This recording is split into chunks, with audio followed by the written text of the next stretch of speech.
Hello friends, how are you all? Let us start with the next topic.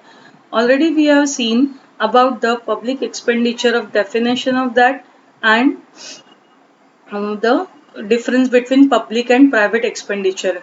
So let us go through this chart, one of the chart given here, that is the structure of public finance, and it is what it includes. See, it includes the very first public expenditure, public revenue, public debt, fiscal policy, and financial administration. Just let us go through this chart because detailed explanation is given in the next topics. So we will go there.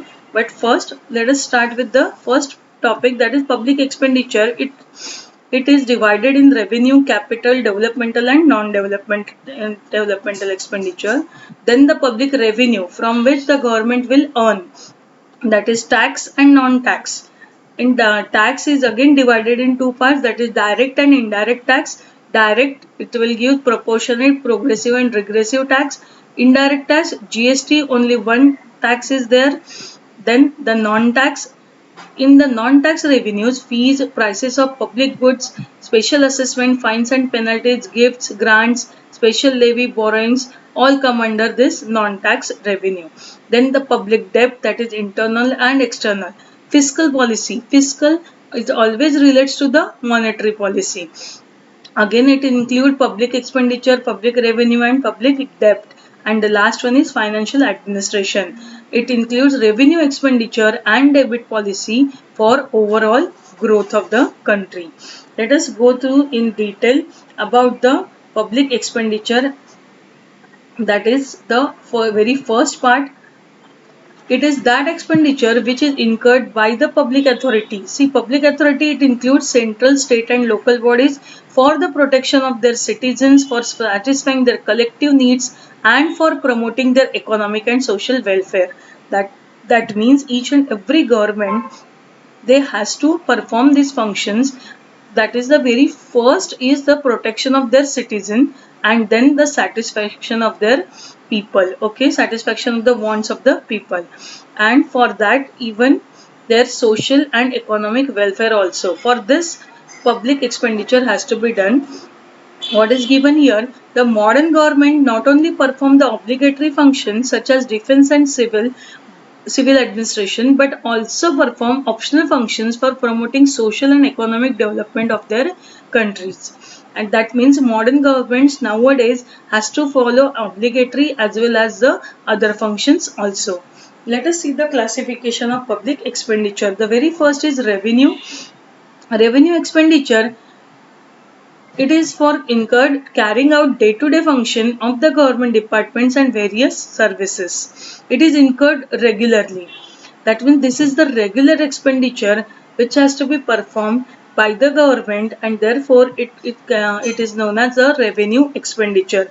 Example is given here: administration costs, government salaries, allowances and pensions, and even medical and public health services. Okay, many a times you know about the medical facilities, that is, they are very cheap in the government hospitals, but they are maybe expensive in private hospital, and therefore we can say this is the part of the revenue expenditure of the government.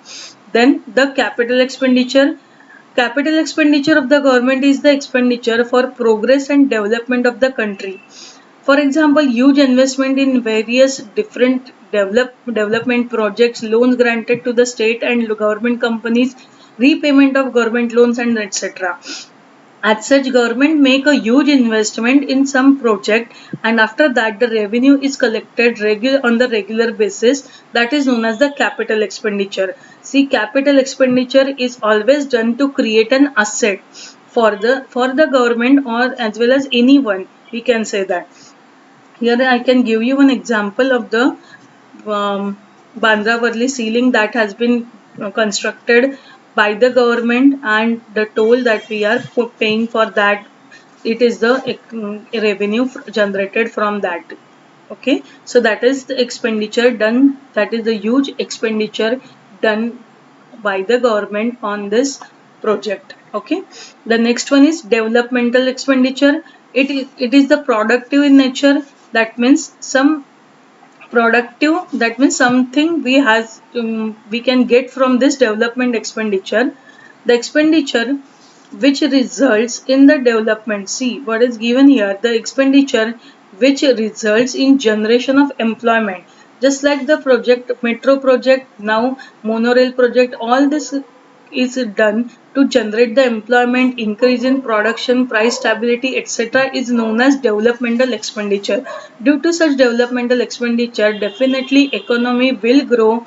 लोगों को ज़्यादा से ज़्यादा काम मिलेगा, पैसा मिलेगा, definitely they will increase their standard of living and it will leads to the, also it is seen in the national income also. It is the part of the national income that country का income भी बढ़ेगा, so that there will be a growth and development of the country also.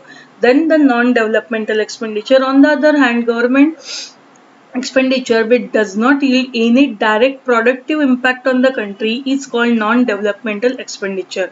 For example, administration cost, war expenditure, etc.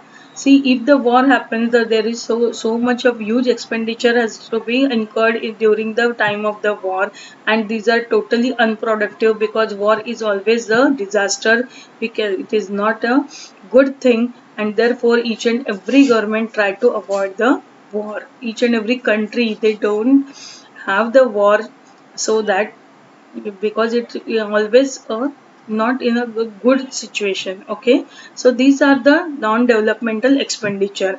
So this is the classification of expenditure. The one chart is given here that from since independence up to 2018-19, how much money is spent on the public expenditure, or we can say total expenditure is given in crores. Okay, now the reasons are given here. That reasons I will cover in the next lecture. Today I am ending the lecture with this, just to study. And if you have any doubt, you can put your doubt in comment section so that I can clear your doubt. Till then, study well and please like and subscribe my channel. Bye.